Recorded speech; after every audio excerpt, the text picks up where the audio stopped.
And I am the Dean of Enrollment and Student Services here at Hildegard College. And a good afternoon and good evening to everyone. And thank you for joining us for this webinar on the college decision. Today we have with us Dr. Matthew Smith, Hildegard College's president and founder, as well as two special guests, Deborah Allen and Frank Clement. And I'm just going to briefly introduce them. Deborah Allen has been in education as both a parent and professional for over 25 years.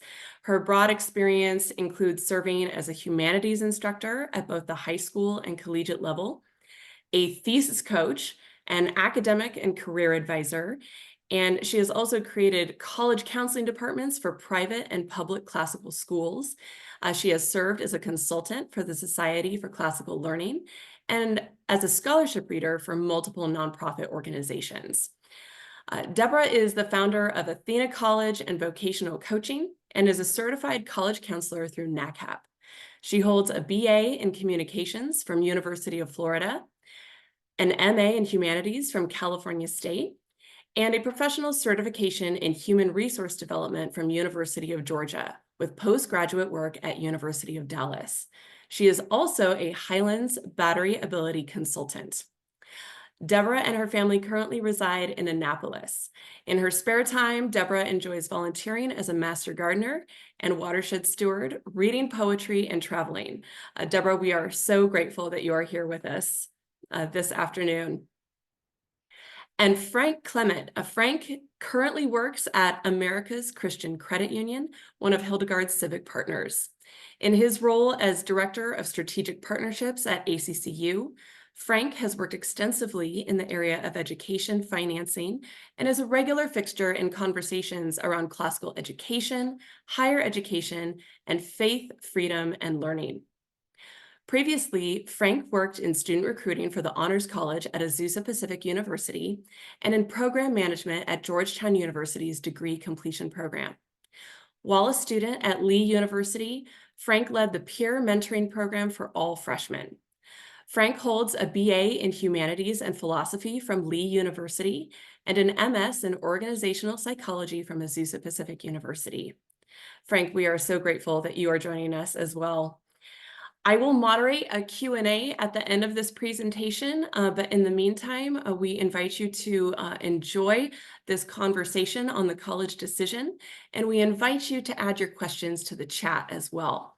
So with that, I will turn it over to our presenters.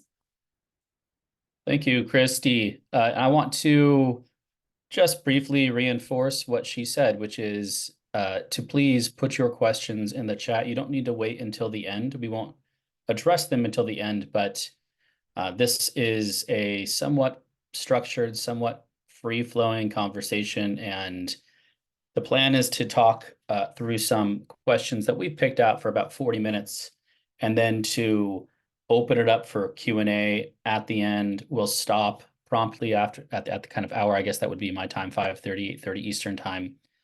I'm really grateful, Frank and Deborah, that you've agreed to join me. Just so everybody knows, we have kind of trifecta here of a college administrator, somebody in financing that is a mainstay at, especially within the kind of classical and Christian college world, and somebody with experience in higher education, post-secondary education, and also college counseling. So our kind of promise and commitment in this conversation is to be really clear and really direct. We called this webinar the College Decision because I think it's just needed to talk about what it means as a family, as a student, as a parent to enter into this point where you're thinking about college. How's it paid for?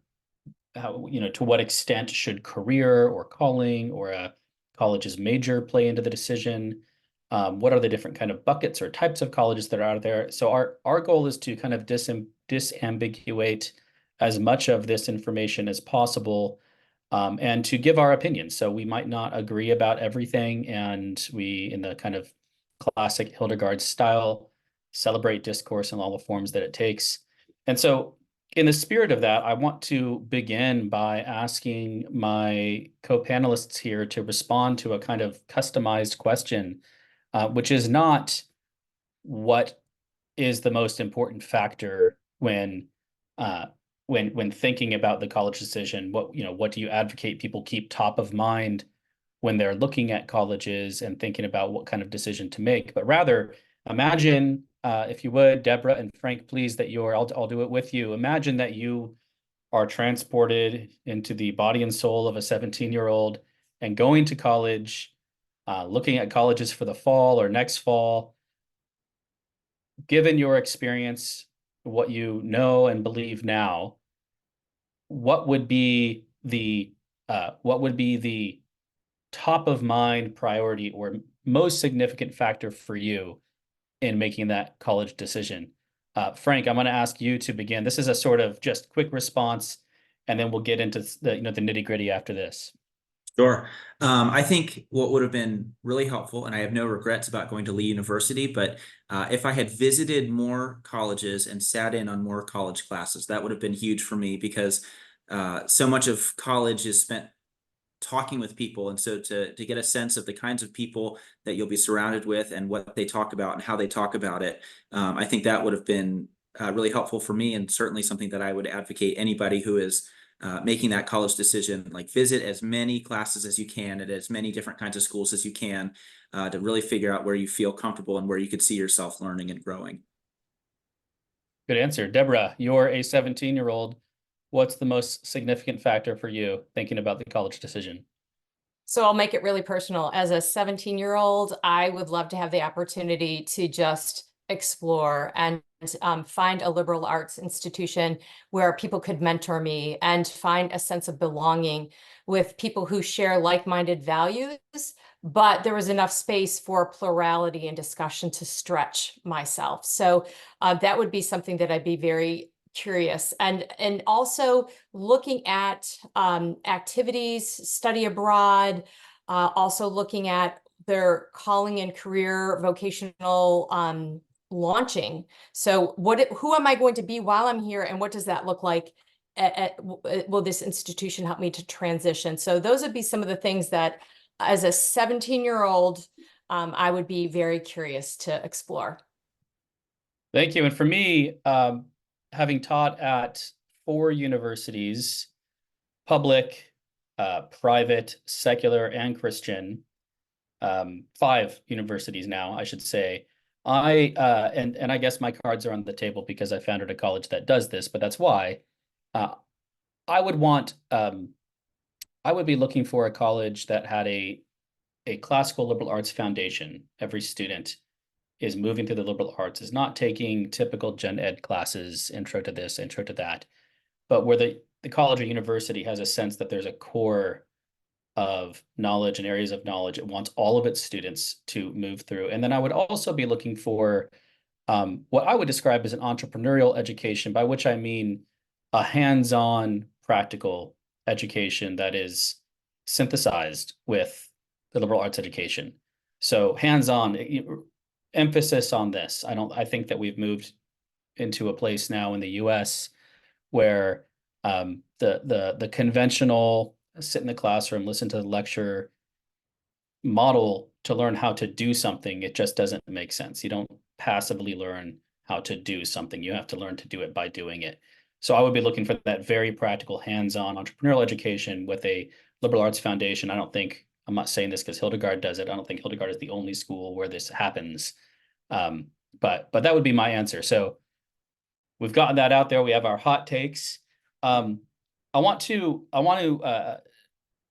lay kind of more cards on the table here and maybe answer the question, how, in your experience and your observation, how do people typically make the college decision? What are the kind of most common calculuses, so to speak, that people use to make this decision in your experiences and observation?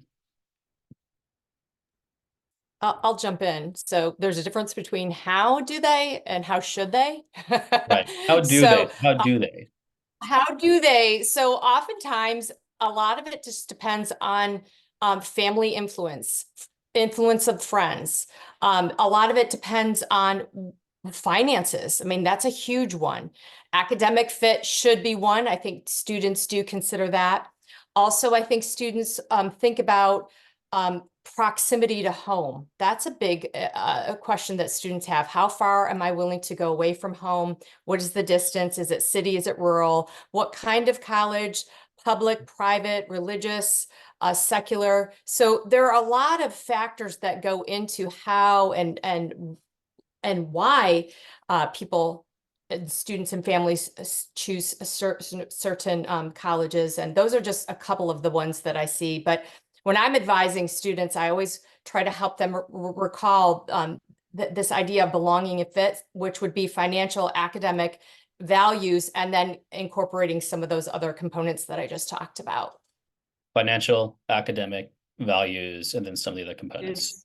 Good. Yeah, your social, emotional fit. Do you belong? Those kind of things. Mm-hmm. Yeah. And I would say, you have people who are at the age of 17, pretty sure what they want to do professionally.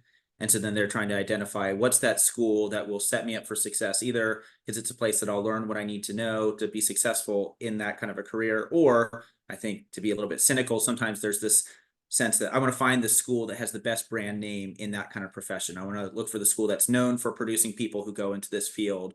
That'll look at on my resume, or it'll potentially put me into a network where I can meet people who will help me get a job. And I guess I mean, it's not that cynical. That's fine. I think network has always been a part of college, but you certainly have that. But in my experience, I don't know a lot of 17-year-olds who really for sure know what they want to do. Or I guess more specifically, actually stick to that. They may think they know what they want to do. They may, feel pretty confident about that. And then something knocks them for a loop later on and they realize, oh my gosh, like maybe that's not what I want to do. And so I think that discovery is important. And Deborah, kind of what you're saying, family influence is huge. And I think a lot of times 17-year-olds or, high schoolers, they'll look at a family member that they really respect and they say, well, where did, Uncle Joey go to college? Or where did my parents go to college? My older brother or sister? And they'll follow in that person's footsteps because they they want to become that person. And so they think of walking that path educationally as part of, becoming like that person. Yeah. And I'm sorry, may I jump in real quick? Please. Sure. I want to comment on something that Frank just said, which is sometimes the way people determine where they should go, they look at rankings and they look at those kind of things, which I have an opinion on. I don't think that they're entirely helpful. But I think what is more helpful, to your point, Frank, are who do I admire in my life? Where did they go? And in going there, who did they become? That's an important question. When I go somewhere, who will I become? And that opportunity to start thinking in those deeper ways, who am I and what is the good in the world that I'm meant to do? What is it that motivates me? How do I see myself now and in the future? When we start to allow some time for reflection for students, I think if we can spend more time on the front end with these essential questions and enduring understandings, that will help so much when the students get to the point where they're compiling a list of schools to think about. Yeah. And I would, you guys have both alluded to this, but I would separate out what a student or family thinks is the most important factor or the most important factors in the college decision as they're making it, and then what actually is their primary motivation. And the reason I'm separating, I'm not saying that people don't know what they're doing or how they're deciding.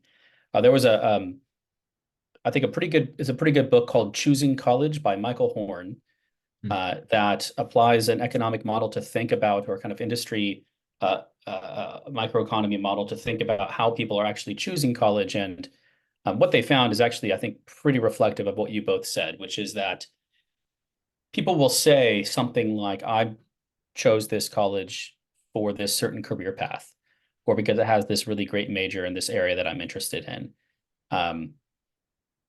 But most of the actual reasons, the top reasons why people choose colleges are not, they're not calculated responses to industry and to opportunities, or even reflections on the academic quality or nature of a school, but are irrational, not irrational, irrational, mostly around relationships. So exactly what you guys said, had a friend whose older sister went to this school and she seemed to really love it, or my parents went to this school and they seemed to like it, or I grew up with, you know, some affinity for the school, or I got a brochure in the mail when I was 15 years old from this school and just stuck in my imagination.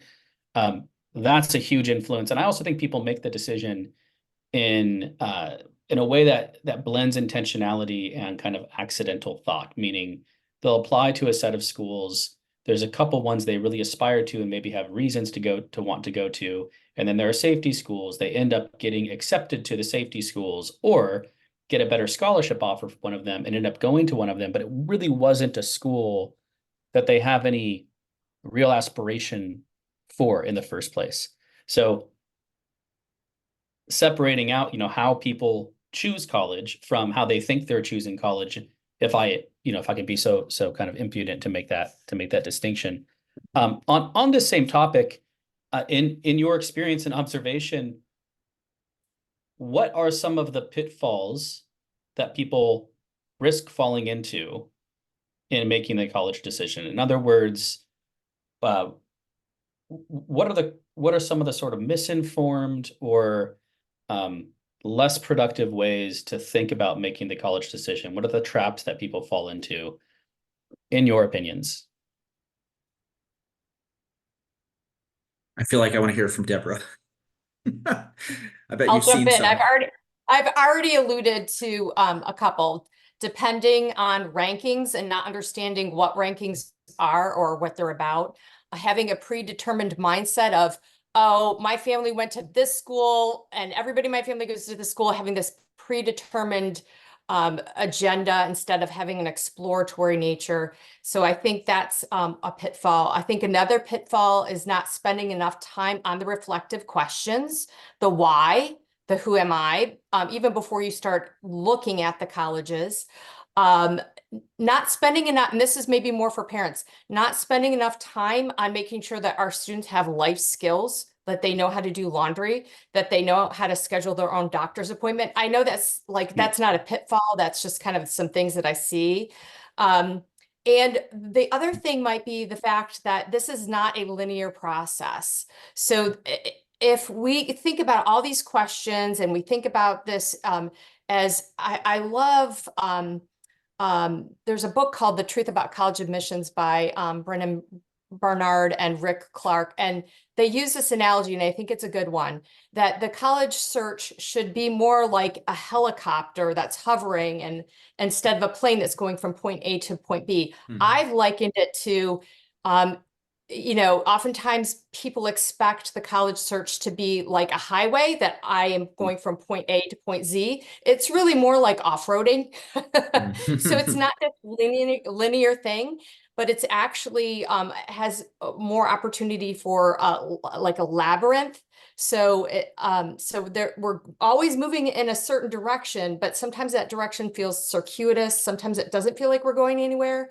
But it is during those times where we pause and we look at a school's mission statement, or we visit a school and we take that time to reflect, that helps us through that process. I think another area that I see that's a problem is this myth of certitude, which ties into this.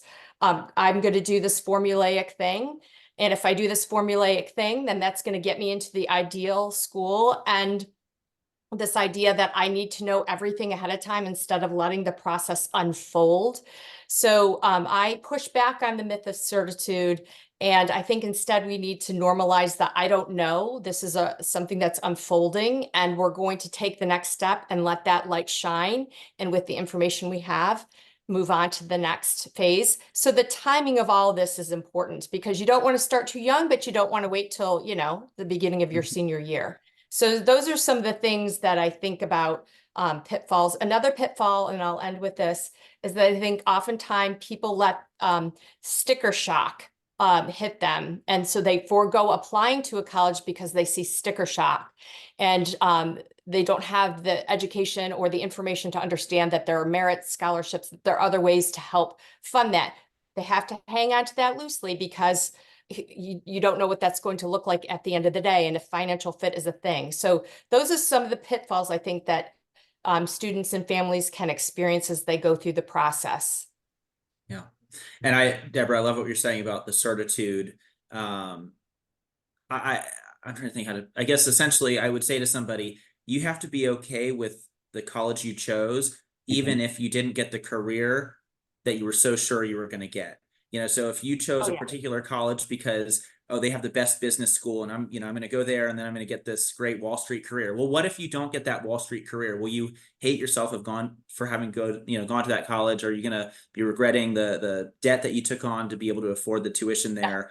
And so kind of seeing it as, I guess, is a little bit, like as Christians, we think there's the already but not yet, right? Like you have to enjoy what's happening right there on campus, while also looking forward to the doors that education will hopefully open for you someday when the time is right. But you shouldn't choose one or the other exclusively. You should be thinking in terms of having that good experience while you're there, and also picking somewhere that will help you move forward in your life, both in terms of personal growth, but also potentially the doors that it could open and the preparation it could give you for a career.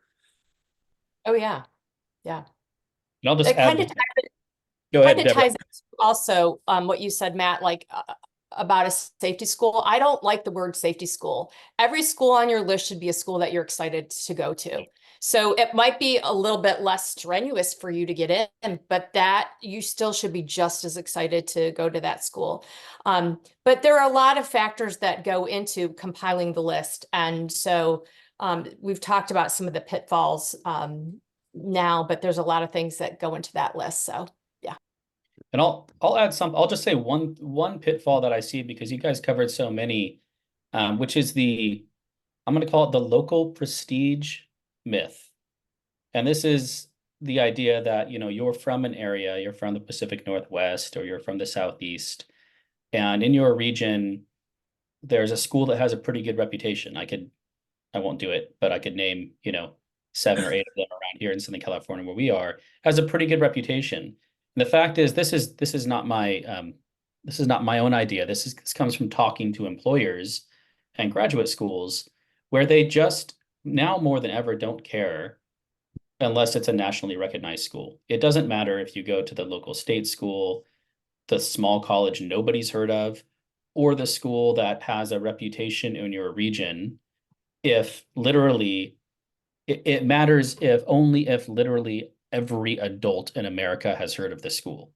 Everybody has heard of Stanford, so that's going to help you. The prestige factor will. Everybody has heard of Princeton. Name the school in your mind. Not everybody's heard of it. And so I'm not saying it's a bad school or a bad decision. I'm saying the prestige factor shouldn't, in my opinion, play into it. And that's what I hear from employers all the time. I don't, this person will say, oh, I got this degree from this school as they're applying. And they say, well, I don't even know. Maybe I've heard of it. I don't know anything about that school. So it just doesn't mean anything. So if that's, if you're kind of working down your list, and I like, Deborah, your caveat about safety schools as a potential pitfall, local prestige, it doesn't really exist in the way that people think it does. And that's why I made a mention of rankings, because they're really irrelevant. If people knew how rankings were derived, another book I recommend is Jeff Salingo's book, Who Gets In and Why. Yep. It doesn't matter. So really what we want to help people do is expand the landscape, to explore. There are really great institutions out there that you may not have heard of, and they could provide a wonderful opportunity for you to become the best version of yourself. So you owe it to yourself to explore those places. But there's a lot. So then that goes back to the question, well, how do you even begin? And so hopefully I'm hoping that some of your listeners have college counselors, parents, a support network, IECs, homeschool communities to have conversations about some of the places that have worked well for them, that might not be, on the radar, but might be really good places for belonging for some students. Matt, it cracked me up that you mentioned Stanford, because I feel like the prestige associated with Stanford is like these tech startup entrepreneurs who got into Stanford and then drop out after a year. So it's like you look at their bios and they dropped out. And there's that girl, Elizabeth Holmes, who started that fake blood testing company. And like her claim to fame was that she got into Stanford but chose not to stay because she was too busy starting companies. So even there, it's like this mystique can grow up around certain institutions and this life path. And coming back to this idea of influence, it's for a lot of people, they're like, well, Steve Jobs, he went to Stanford, but he dropped out because he was so busy starting Apple. And so we're looking for that repeated story. And so it's like, get your head out of the clouds. You're probably not Steve Jobs. No offense. Hopefully somebody on here is going to be the next Steve Jobs. But thinking in terms of, realistically, and also in his, speaking of Steve Jobs, look at his personal life. I don't know that many people would want his personal life. They just sort of want his professional accomplishments. And so thinking in terms of who's the person that I want to be. And again, kind of like I was saying before, who's the kind of person I'd be okay being, even if I wasn't wildly successful in my career, but is someone of deep character and virtue. And where did that person go to develop that character and that virtue? So since And you I mentioned, love that. since you mentioned college dropouts, what do we think about? I think at least you hear it called a popular opinion. I don't know how popular it is that it's a good idea, maybe just not to go to college. How do we feel about that? Yeah, that's been an interesting question. I think that there's so much skepticism right now in the world of higher education. The cost is exorbitant. The quality of education can vary from place to place. There's a lot of disenchantment with higher education. So I think this comes back down to the questions, again, asking good questions. Why? What is the point of going to college? Is the point of going to college to learn to become the best version of myself, to learn how to live the good life in the fullest, most virtuous sense? Or is it more to learn how to make a good living? And so neither one of those are better than worse. I have my own opinion because I love the liberal arts, but I'm also sensitive to the fact that, there are people out there that a single mom trying to just make things better. And so, that she might be looking at just that family might be looking at just professional education as opposed to exploration and discovery and all these things. So I've already lost my train of thought, so I'm going to stop. But I think that there is a skepticism, and I think too, parents want the best for their children. And right now, it's a hard place to be in the world. The economy is uncertain. Many of the jobs that we now know are not going to be around. So how do you choose a major? Yep. I mean, there's a lot of uncertainty. So I think the thing to be thinking about when going forward is how do you balance what you and your family think of the purpose of education is in light of the fact of the cost and in light of the fact of how you view the future. And those are things that are heavy and hard and require, I think, deep conversation. Yeah. Well, But on this topic, I'm always, and yeah, go ahead. well, I piggybacking off that idea, I think about in Proverbs, I think it's chapter 30, but there's that line like, Lord, don't make me so rich that I forget that I need you, but don't make me so poor that I go and steal and bring dishonor to your name. And I think that's kind of what we're talking about. And there can be this risk that somebody would shoot for a really prestigious college and try to get a really prestigious career and lose his or her soul in the process. And then obviously, you don't want to say, oh, nothing on earth matters, and I'm going to just spend all my time being holy and virtuous and never develop any abilities to provide for myself and a family. And so thinking in terms of I want a good career, and even thinking in terms of what is a career for. It's not just to like bring honor to my name personally, but hopefully I'm a big fan of family formation. I'm married, I have 4 children, and so encouraging folks think in terms of how will your college education prepare you to take care of a family. And so making sure that you're learning what you would need to learn to, pour into your kids spiritually, but also learning what you need to learn to take care of them financially and materially. And Matt, like you were saying, in terms of how you develop the program at Hildegard, I love that you've got the liberal arts, right? Trying to grow the person, but then also trying to instill these real career abilities so that the graduates of your program can go out and potentially start a business or be a really successful worker. And so in terms of, I guess, coming back to your original question, choosing not to go to college at all, if you can figure out a way to make money and you are disciplined enough to keep up your personal growth without college, then I say good on you. Now, unfortunately, there's not a lot of people who are like that. You have this small minority who are very disciplined and can do that. And I really respect those folks, but there are other people like me who need a little bit more hand-holding, a little bit more direction. And so it's really a question of if you're pretty sure you could figure out what you could be doing to make money to provide for yourself and for a family, and you have access to a good reading list, and you're taking the time to read and hopefully discuss with others, maybe be in That's a so book rare. club. That's rare though. Yeah. I mean, so I alluded to this in my question, but it's popular to talk about don't even go to college. Yeah. And I talk to employers of companies of 1,000, employees who say we don't really care if somebody has a college degree, if they can do the things we need to do, if they can write well, if they can code well, if they can manage a plant well, or whatever it might be. But you have to have a pre-professional plan. What does that even look like? I don't know that people know if you don't go to college. I don't think that colleges by and large are very good at doing this themselves, but choosing not to college, you have to have a pre-professional plan, some kind of runway. Then you said, reading list.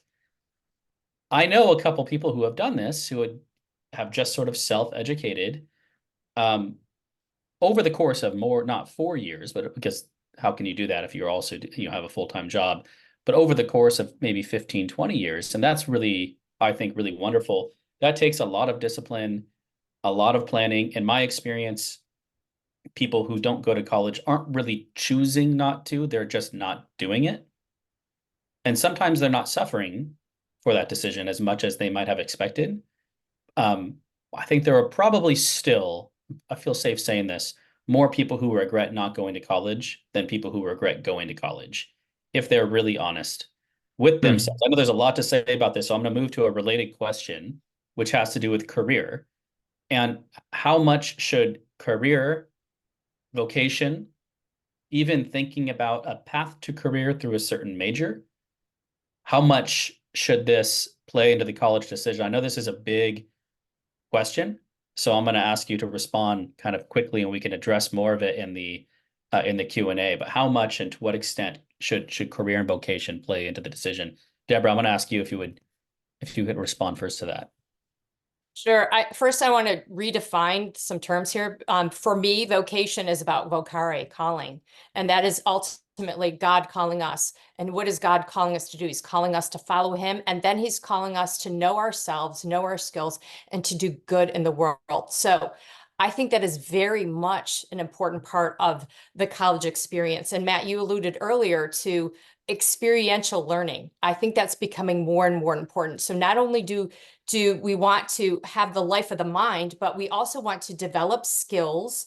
We want to look at our calling and then make that distinction between occupation. Occupation is what we do. Vocation is who we are. And I think in today's world, with the changing landscape, it's going to be ever more important to know who we are and how we show up in many occupations over time. So learning how to learn, learning how to be adaptable, and knowing who you are, I think, are going to be really important. And I do think that these are essential questions that we need to be asking. How is the college going to help us identify these things and help us transition from this institution into the career world, the occupational world? Very important. And how well, okay, so let me just push you on that. To what extent should somebody be thinking about occupation as they make a decision, not about whether to go to college or about what college to go to? And I'm going to preface that question by saying, statistically, 5% or fewer of college graduates have a career in an area directly related to the major for which they chose that college. So this is related to the fact that 80% of college students change their major at least once, and the average college student changes their major 3 times, and only around 20% of graduates have a career in the area related to the major they graduate with. So compound all these together, and you have If you've chosen a college because you're like, oh, I'm going to go to that college because it has that major and I want that career, you have something like a 4 or 5% chance of actually ending up with an occupation in that area. So what you just described, Deborah, was all of these, think about how the college is going to prepare you in the broad skills you need to be successful in occupation, kind of like capital O occupation. But how much should and in what ways should a particular career inform one's decision about what college to go to? So again, going back to the questions that a student needs to be asking themselves, and this is very hard to do for when you're 17 years old. This is why we need community. This is why we need parents, students, parents, teachers, coaches to speak into the lives of students. But for a student who is set on engineering or nursing or some of these pre-professional tracks that you really do have to kind of announce that right off the bat to set your course of study. But for others, there's a wide range of opportunities, as you said, Matt, because oftentimes students are not even technically employing their major, but what they are employing is the learning how to learn, the writing, the reading, particular skills. And in today's age, we are constantly going to have to be learning to relearn things. So that's really what I'm talking to students about is, okay, if you have your mindset on a very strict pre-professional track, okay, then we're going to have to go for that. But otherwise, take a little bit of the pressure off and just know that you will be able to pivot and be flexible and agile. Those are the skills that'll be really important. So if you're looking at a college, you have, and you think you might change your major. First of all, I always encourage students to try to stay undecided as long as possible, but explore. So do internships, do some of the experiential learning to help you get an idea of, are these the things that I'm good at? Do I enjoy doing this? This is part of my abilities. So I think that that's a helpful way to enter into how do I pick a major and do I pick a school based on the major? I think some of these larger questions can help inform that decision. Yeah. Well, and along those lines, what scares me about our current moment is increasingly professionals, lawyers and doctors, professionals are increasingly becoming technicians. And I don't know if you all have had this experience where you go to see a doctor and the doctor's sitting in a computer, not even looking at you, what are your symptoms? You say, the doctor's typing it in, hits enter, something spits out of the printer and the doctor's like, well, the computer said you have this. And this is somebody, who went to college and went to medical school and did a residency. And that's what you're getting. And I don't mean to bag on doctors too much. But what a lot of people don't realize is that there's actually only 8 required courses to get into medical school. So you do not have to major in chemistry or biology or pre-med or something like that to go to medical school. So you could major in philosophy, and as long as you've taken those 8 required courses to apply for medical school, you have not closed any door for yourself. And, when I think about doctors in particular, and of course, coming off a worldwide pandemic, I think we need more like people doctors who have actually developed as people rather than just focusing on very technical knowledge that frankly could be, taken over by AI easily.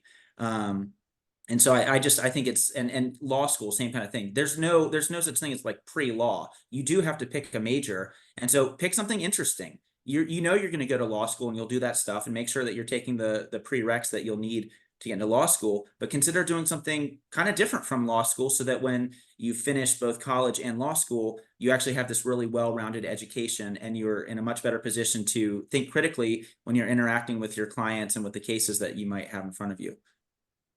And I'll make a kind of multi-part, perhaps unpopular statement here. I was an English major. For a long time, I taught in English departments. I'm not in favor. I shouldn't say in favor. I'm not a fan of the idea of going to a university and majoring in something specific, call it philosophy, history, psychology, English, any of these, unless it's very directly tied to a career. Now, I preface this by saying this might be an unpopular opinion. The reason I say that is not that I don't think I'll take English, I'll pick on my own field. Not that I don't think studying literature, especially literature and history, can't be formative, can't give you the soft skills of communication and problem solving and critical thinking that employers most want out of graduates. It can, but because that's not typically how those majors are structured. We idealize them and think that they're like that. At most universities and colleges, they're little mini professional academies. You study history and you're being trained to become a professional historian, and what, 1% of their graduates are going to become professional historians? You're going to go become a teacher, or you're going to go into finance, you're going to go into marketing or whatever. And that sort of professional historiography education, there's a version of this in every major, is really kind of irrelevant. This becomes even more important, I think, when you realize that the trend right now with general education is the set of classes that all students are supposed to take before they get to their major. The trend with general education is to shrink it and minimize its effect on the college experience as much as possible. And if that's the case, and you're getting a less meaningful gen ed at most schools, and then you're majoring in something that you're probably not going to have a career in and is almost hyper specific and professionalized in a way that's not relevant to you, what are we even doing here? And this is where I'll just plug the movement of single major colleges. Some of them are very specific. They're into pharmaceuticals or kind of engineering or some area of tech, and they're single major or a cluster of closely related majors, very effective schools, or the kind of new classical college model. Hildegard's one of several in this area that have chosen not to distinguish between gen ed and a major, and the course of study itself is purposely broad and is pretending to be, to train people to become professional philosophers or something like that. I want to leave, we're a couple minutes over. I want to leave at least 15 minutes for Q&A here. So I'm gonna sort of ask one more question and we can hit the rest in Q&A perhaps. And the question has to do with ideology. And many of the folks who might be listening to this webinar live or in the recording might be concerned with the Christian orthodoxy or ideological leanings of universities. Even within the Christian university world, there's a huge variety of approaches to this. Have these colleges or universities, have they lost their way? Have they departed from their mission? What do you guys think? How should ideology, Christian orthodoxy, those aspects of a school's identity, or maybe not identity, but practice in some ways, how should that play into the college decision? Can I take this one first? Please. Okay, so this is a big one for me, and I won't go so far as to say that everybody needs to go to a Christian college or to a college that aligns with their religion. But I would say that if you choose a college because you think it's religious, you better be darn sure that it actually is. And the truth is that, you're paying a premium generally to go to a Christian college, let's say, versus whatever the local state college that might be within, commuting distance of your home. You're paying a premium, right? That might be $20,000 more per year in tuition you're paying. And you're paying that because you think, whether you're the student or the parent, you think that the student's going to be in the safe religious environment. And the danger there is that if that's not actually the case, if it turns out that the student is going to be encountering people who, say that they are part of your religious sect, but then say things that are at odds with what what Christianity teaches, you're there with your mind wide open, right? You're like, yes, influence me. That's why I'm here. That's why I'm paying a premium. And so if you're not sure, or if there's not a good option, or you can't find the right school for you, I'd say there's nothing wrong with choosing a more affordable public option, at which point you go in knowing that you might face some resistance, and at least that's your orientation. I'm not saying like go to a college where you're going to be doing battle every day, but you go knowing that your professors are not like going to be mentoring you in your faith, right? Your professors are not going to be opening with a prayer and a devotion, and that's just, you expect that, and that's okay. And it all comes down to knowing exactly what you're going into. And if you're not going to a religious school, having some plan, like identifying this is the church that I'm going to go to, or this is the on-campus ministry that I'm going to be a member of, so that I will continue to be fed spiritually, but I'm not expecting it from these professors. I'm just expecting them to teach me, their subject areas in which they are legitimate experts. And you can be an expert in an area without being a Christian. And that I firmly believe that. Great answer, Frank. I actually like I haven't really thought about it exactly how you put it in economic terms. If you're investing more money because it's a Christian school, you better be sure that that's actually going to make a difference in the education. Because there are, I mean, And we're all around enough to know that there's the Christian school that's just nominally Christian. There's the Christian school that embodies their Christian identity through add-ons. Students go to these chapels. Maybe there's like an ethics essay in your biology class. There's these little token areas in which faith is attempted to be integrated into the school. And then there are schools that can really clearly articulate what makes them Christian. And I don't think a consumer, someone looking at college, should compromise on that. You should be able to ask somebody, and a college counselor, as an admissions counselor, might not be the best person to ask about it sometimes, but you should be able to ask what makes your school Christian, and the answer should be inspiring and compelling to you, or you should just get out of there and forget it if you're paying more for it being a Christian school. Deborah, what do you think? I agree with you. It's interesting. In my world, we talk about the different flavors of Christian universities and colleges. They're very different. And so my recommendation is for families and students, when you're on campus, to look at a school newspaper, to look at bulletin boards, to go to chapel, to talk to some of the professors. You will get a very clear idea if that flavor is the right flavor of Christianity for you. If chapel's required 5 days a week, if chapels require, not at all. So I think that's a really important thing to think about.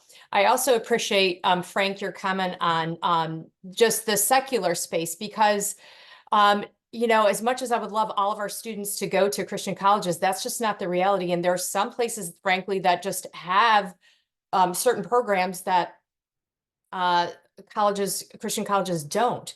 So they're in a sense, you have to be more informed. There's a lot of good work going on with the Christian consortiums. There's a group called Every Student Sent, where you can connect with students of faith on campus and find out about the different groups that are there. And I think about Daniel. Daniel was educated in Babylon, but not all of our students are Daniels. And many of the students who think they are not. So really, again, this is a family decision. In the end, I think that it's important to find an environment that offers an education that's designed for a free thinking people who are made in the image of God, who desire to love the right things in the right order, an environment that promotes human flourishing in a world that is increasingly inhuman or dehumanized, that also exposes students to a plurality of ideas, but ultimately is expansive, yet anchored in truth, beauty, and goodness, and possessing occupying students with these essential perennial questions, enduring understandings, but don't see this as solely a rational exercise, because they're given an opportunity to have experiential learning, having active engagement outside of the classroom for a way of life. They see that learning is a way of life. So, and understanding that there are different places that students can flourish. And so understanding who you are as a student, as a parent, how can you help your student flourish academically, spiritually, socially, financially, in all the ways. So those are the kind of things to be thinking about, and finding that, for me at least, the kind of place that makes sense. So statistically speaking, firms that have tried to measure satisfaction with the college decision have found that the most satisfied college graduates, that is, people satisfied with the college they chose and the time and money they invested there, are satisfied. Their satisfaction is inspired primarily by relational factors. So as a college president, as a liberal artist, as someone that loves the classroom, I want to hear, oh, it's the classroom experience. Oh, it's the rigor and the great ideas we're wrestling with. But that's not the truth. The truth is it's relational and it's experiential. A lot of that, once young adults go off to college is out of the family's control in a certain way. But because of that, I think it would be prudent for us to attend to the signals of what an experience at that school might be like. So with, I think, Deborah, with your eloquent answer to that question, let's transition now to some questions. Dean Matthews, are you with us on the call? Yes, thank you all so much. That was a fascinating discussion. I really appreciate your contributions here. We have a great question from Justin. Thank you, Justin. What role do internships, externships, apprenticeships have in the college decision process, and what role should they have? Well, there's a guy named Brandon Bustede, and he used to be over Gallup's education research arm. And he had a great little line that he would pull out when he was presenting. He'd say, the number one best preparation for work is work. And so he talked a lot about, you can go through 4 years of college and you can study abroad and you can be part of all kinds of clubs. But at the end of the day, if you have never had any kind of professional experience, my first job was working at Chick-fil-A, but I still learned things, that helped me where I'm working in a financial institution today. And so, Justin, I think that's a big part of it. And whether it's looking for a school that has built that in, or a school that respects the importance of that and creates the space for you to have that, either way could be really good. And my wife went to a very large college, and they have this policy that every alumnus of that school owes every other alumnus 20 minutes. Like it could be like the CEO of a Fortune 50 company. And so this is, I guess, coming back to this idea of the network. And so, finding a school that understands the importance of work down the road and creates opportunities for you to meet people who might be doing something that you're interested in doing, so that you can learn more about those kinds of jobs, potentially ask for the opportunity for an internship. All of those things I think are really important and really help set you up for life after college. I totally agree with that, Frank. And you hit upon the network, and looking forward, that is the way that jobs are going to be obtained. I'm looking at schools that have life design approaches, and very many schools are moving towards this model of connecting alumni with the student experience. And so informational interviews, all of these kind of things are the new way. They probably have been around a lot longer, but I think in this very automated, impersonal world, the personal network is really going to matter. So teaching students how to cultivate that is important. And we can start doing that in high school too, Justin. Like, what are you going to do for the summer? Are you thinking about, do you want to be a docent at a museum or whatever it might be? But I think that there's plenty of opportunity. And I think that is an important area to think about when making a college selection.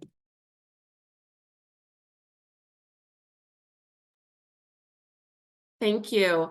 Another question that came up All right, is, Christy, I was muted. Can I started speaking, but I was muted. I'm gonna respond to that really quick. I'll just say that first, I think almost every school will say we have internships aplenty. We offer a ton of internship opportunities. Many of them for certain majors will require them. I'll just push a little bit and say I'm a huge fan of internships, but I think what the success of internships, as Frank and Deborah describe, shows us is that maybe we should also reflect on what's happening in the classroom.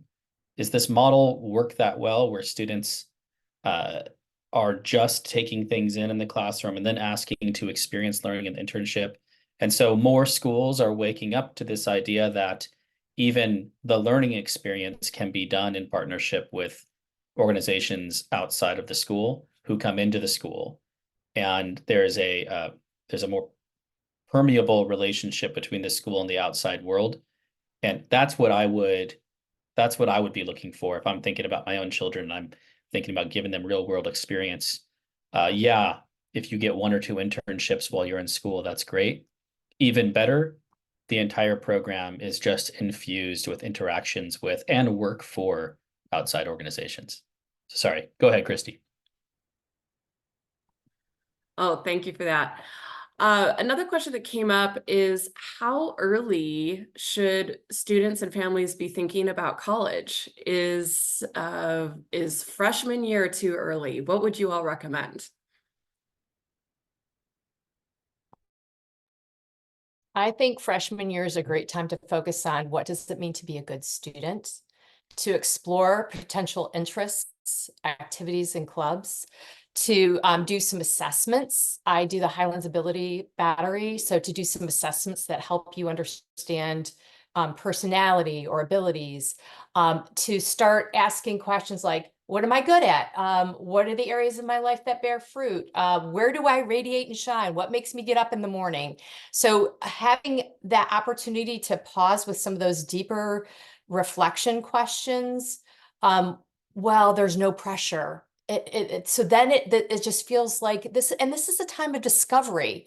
Students are trying to figure out their identity. So these kind of questions feed right into that. So I wouldn't necessarily be pushing college per se, but I would be having conversations that stir a sense of investigation and wonder and exploration about this young person and their and the whole model of who they are, their personal style. Like there's many different things. So I think ninth grade is a great year to just help them transition as a student and to be thinking about who am I and the good in the world that I'm meant to do both now and in the future. Here, here.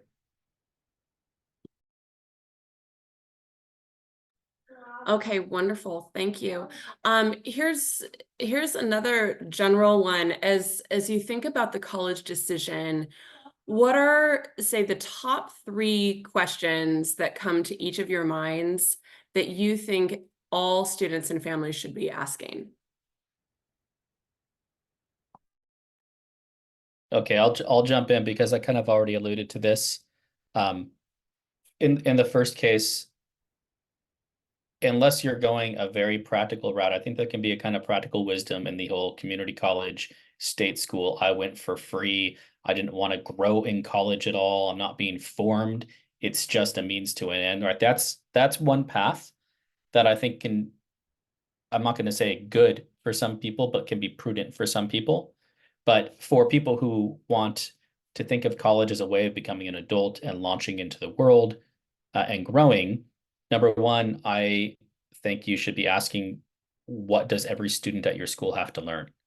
Is there a common curriculum? Is there a liberal arts core?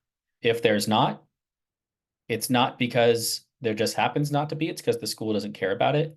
And that should tell you something about the school. The second is with funding.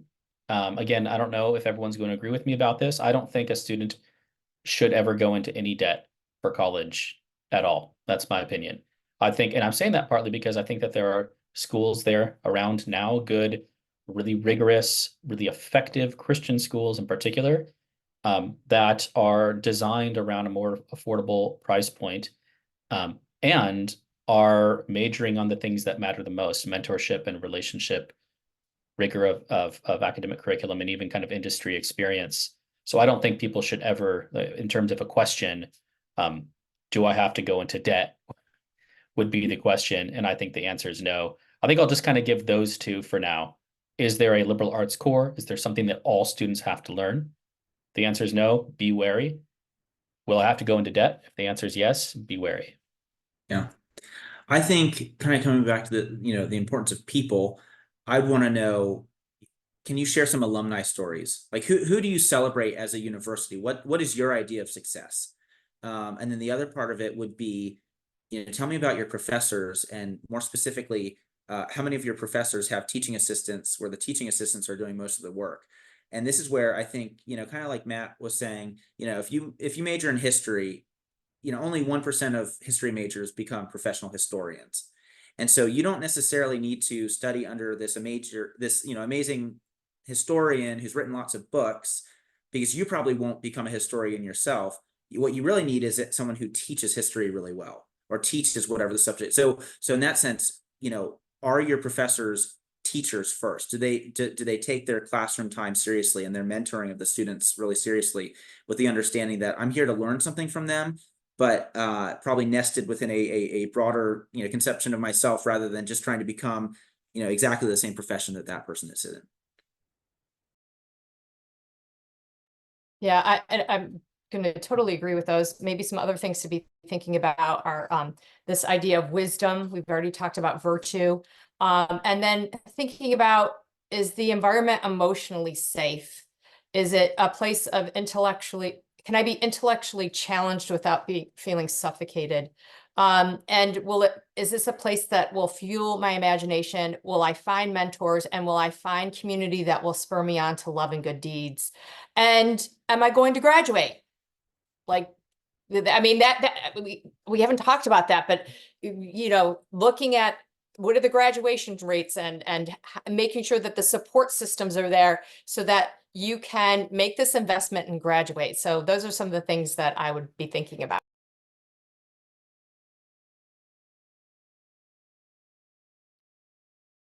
Thank you all very much, and thank you all for coming this evening.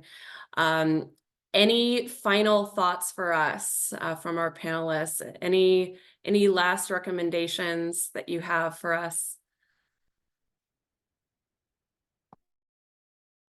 I'll just return to something that Frank said earlier, which is the best preparation, in my opinion, is just to go to colleges and sit in on classes. If you're a student, sit in. If you're a parent, have your student or go with them and sit in on classes. And you'll see pretty quickly, there's a variety of approaches. There's also conventional approaches and unconventional ones. In terms of what, young people grow and learn when they love what they're doing. So you should immediately love the experience of being in the class. So that's my suggestion.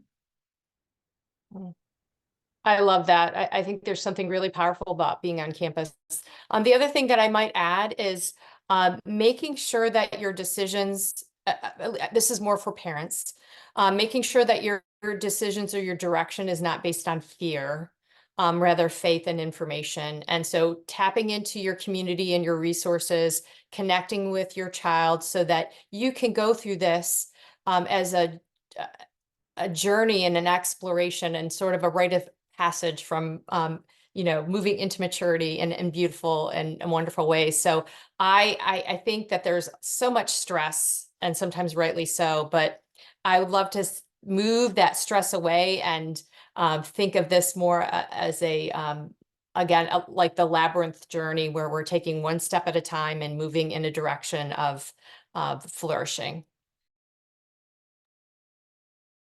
Yeah. Well, I guess the only thing I could possibly add after the two of you with those really good thoughts, I said it earlier, I'm a big fan of family formation. So as crazy as this may sound, be thinking in terms of how will this particular college education make me a great spouse someday, a great parent someday. And I think we're probably mostly believers here. So how does this prepare me for heaven and the work that God's given me to do? And I know those are really big ideas, but focusing kind of on the journey that you're on and not losing sight of those goals that are going to give you true fulfillment, right? Like when you're old in the retirement home, your job's not going to come visit you. Your college probably isn't even going to come visit you, but your kids and grandkids and great grandkids will, if you've raised them right. And a big part of that is, being on an educational path where you are growing and flourishing as a human.